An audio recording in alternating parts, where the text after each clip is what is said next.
తను రాజేష్ పిఫాల్ అని సింగరేణిలో సెక్యూరిటీ గార్డ్గా పనిచేస్తున్నాడు, మందమరి ఏరియాలో పనిచేస్తున్నాడు. గతంలో ఆయన మాజీ సైనికుడు. కార్గిల్ యుద్ధంలో, పార్లమెంట్ అటాక్లో ఆ కాలంలో ఆయన సైనికుడిగా పనిచేసిండు.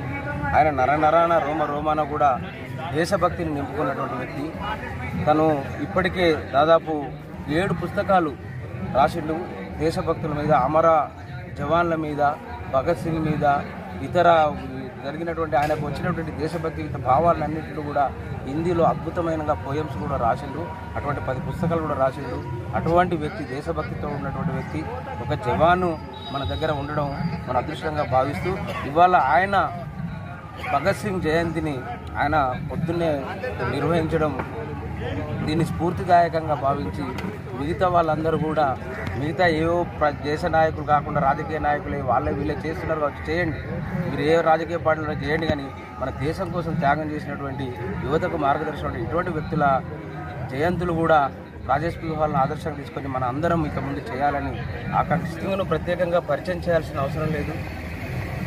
వాస్తవానికి భగత్ సింగ్ ఆ రోజు తన 24 ఏళ్ల యౌవనాన్ని ఈ దేశ స్వాతంత్ర్యం కోసం బలిగావించినాడు.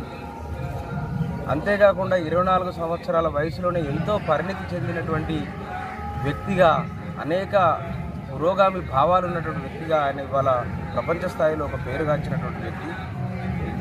ఆ వ్యక్తి అటువంటి భగత్ సింగ్, అతనితో సహచరులైనటువంటి సుఖదేవ్, రాజ్గురులు చేసినటువంటి పోరాటాల ఫలితంగా దేశంలో ప్రజలు చైతన్యవంతులై చివరికి పోరాడి స్వాతంత్రం తెచ్చుకోవడం జరిగింది. స్వాతంత్రం తెచ్చుకున్న ఇన్ని సంవత్సరాల తర్వాత కూడా ఇవాళ భగత్ సింగ్ గురించి తెలుసుకోవాల్సినటువంటి అవసరం ఉంది, ఆ ప్రాసంగికత ఉంది. ఎందుకంటే నాడు బ్రిటిష్ వాళ్ళ పాలనలో బానిసలుగా బతికినటువంటి ప్రజలు, బ్రిటిష్ వాళ్ళ పాలనలో చేతి వృత్తులు కూలిపోయి ఉద్యోగాలు లేక కరువులతో అల్లాడినటువంటి ప్రజలు ఆ కాలంలో ఉంటే దాన్ని చూసి ఆ కాలంలో స్వాతంత్రం కోసం ఆ మహానుభావులు పోరాడినరు. ఇవాళ మళ్ళా తిరిగి భారతదేశ పరిస్థితి కూడా ఒక రకమైనటువంటి నిరుద్యోగం, తీవ్రమైనటువంటి ఆర్థిక మాంద్యం, వీటినన్నిటినీ పక్కదారి పట్టించడానికి, ప్రజల దృష్టిని మరల్చడానికి అనేక రకాలైనటువంటి ధార్మిక మతోన్మాద కార్యక్రమాలు చేసి ప్రజల ఉద్దేశాలను పక్కదారి పట్టిస్తున్నారు.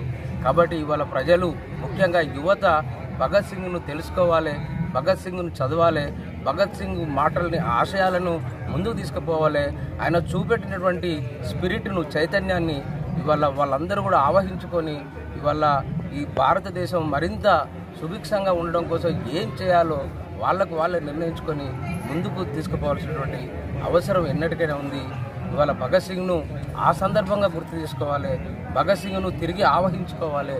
ఆ క్రమంలో యువత ముందుంటుందని ఆశిస్తూ జోహార్ షహీద్ భగత్ సింగ్కు.